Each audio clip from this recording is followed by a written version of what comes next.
self-care comes out of self-love, basically. So we'll move on to the second question, how to love yourself when in self-doubt. So doubt, if you've been following along the videos, we've been talking about that in quite a few videos recently, and doubt is something that we can't escape. Just as fear is something that, as human as we are, we would experience, we would feel. And so these are things where if you're feeling it, it's a reminder to pause and reflect on where you are right now and to just see what you can do to get out of it. Like, you're in this moment, don't disregard or cancel yourself out for being there. Instead, make it a stepping stone to strengthening your faith and to strengthening yourself. So when you're in self-doubt, you're doubting your image, you're doubting your identity, you're probably doubting your confidence, your everything about you. Whether it's from what family has said, from what other people have said, from what media has said. And that is something that is very prevalent nowadays. Like, if you just look at our generation, it's so much easier to doubt yourself, to have lower self-esteem because of everything that we're being fed with. And so in order to find love for yourself, to care for yourself, for me, the first thing you have to do is go back to who you are. In the Bible, it says whatever's in your heart comes out of your mouth, and that's also connected to what you put in your mind as well. And so if all of that is not filtered out, I think that's where our overthinking could become somehow like hard to control. It gets out of bounds, out of reach, and you just don't know how everything comes into your mind, and you're just like, where did it come from? Why am I thinking about this? I don't want this anymore. And so first of all, I want you to take the time to reflect on what you're putting inside of you. How do you take time for yourself amidst your schedule? I think when you're your own boss, it's 10 times harder than any other regular job to take time for yourself. Everything relies on you, so you're constantly in work mode, and trying to find boundaries can be hard. But just like with any job or anything, regardless of what you do, you actually need to be intentional with your time. I may have 1,000 things on my to-do list, but there will always be something left on my to-do list to do. My rest is important, so I carve out time at least one day a week to do no work and do things that I want to do rather than have to do. Things I get excited about doing. So important to do that so I can come out feeling refreshed and well-rested and not resentful that I can't do the things I want to do. My fave things to do to rest are watching a cheesy rom-com or a superhero movie, reading a book, doing my nails, and anything girly, really. How do you take time for you and God amidst your schedule?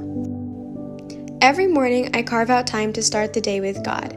I always do a devotional or a plan, and also pray, either on a walk with my dog or just at home. It's my fave way to start the day because then I feel less stressed and ready to conquer the day. Do you ever feel like you're unhealthy mentally, physically, emotionally, and spiritually? I think toxic thoughts are a big thing for everyone.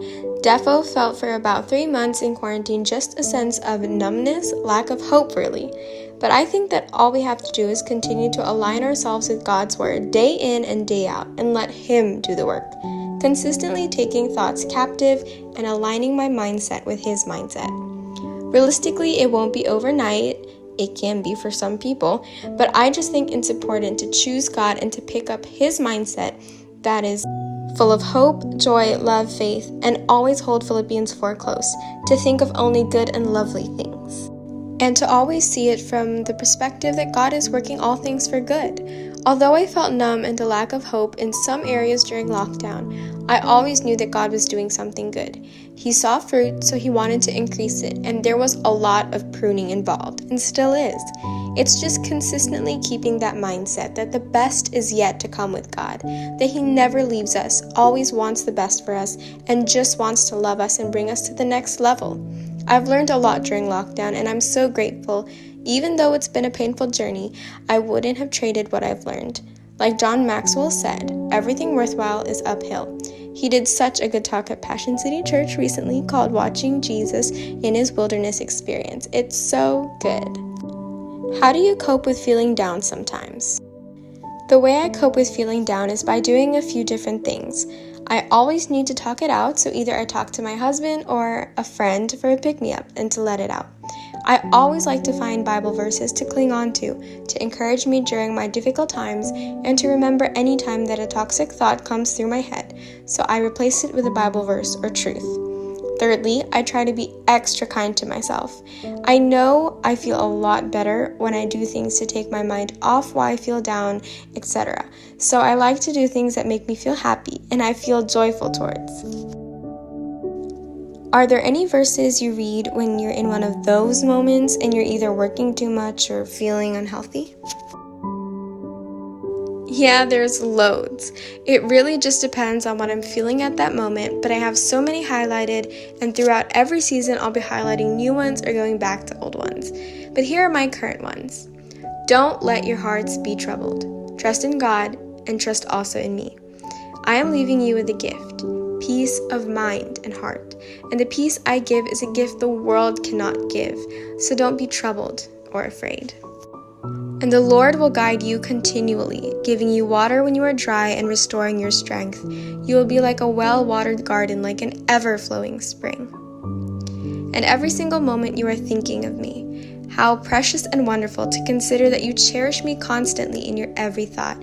Oh God, your desires towards me are more than grains of sand on every shore. When I awake each morning, you're still with me.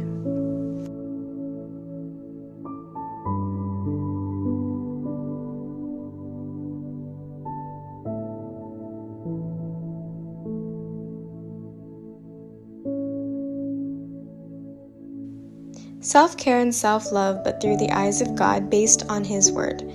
I was wondering if you have anything you could say about it as an artist. I think we have a culture that is a bit obsessed with self-love being the answer. And while I do think that self-care and self-love are both beautiful things, I think that it is seen more rightly by the eyes of viewing yourself as a child of God. Instead of belittling the way you were created, for me that's artsy and often with a childlike spirit, I can come to learn a deeper sense of loving myself through the eyes of my Father. When I see myself as a precious creation who is made with intention, I can honor and pay tribute to the things I might want to change or not take seriously in my personality. Rather than shaping who I am actually carving away what I am not or who I think I should be, which puts me in a space of lack and getting closer to how God made me to be at my core, which is more about coming home to rather than a striving. But I do think that love for God and love for others comes first, and that our self-love is a natural outflow of that, rather than a focus like our culture says.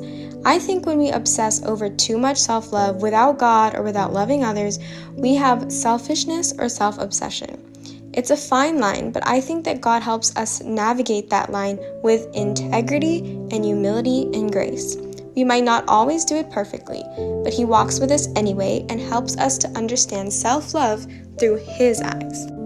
And I don't think self-help is the answer, because ultimately God is our help, our provider.